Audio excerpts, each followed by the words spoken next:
Take off your old earpad.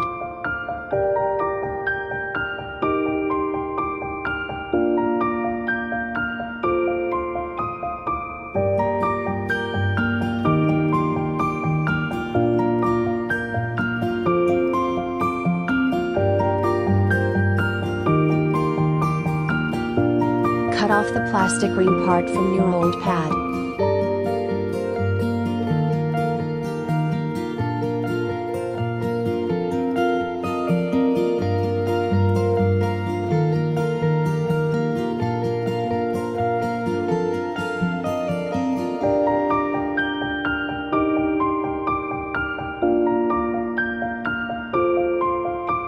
Downward, after installing on the headphone.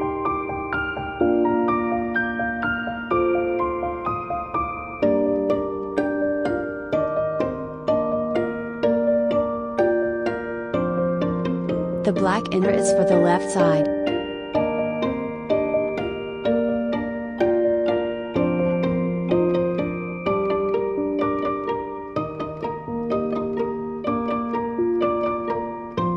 The red inner is for the right side.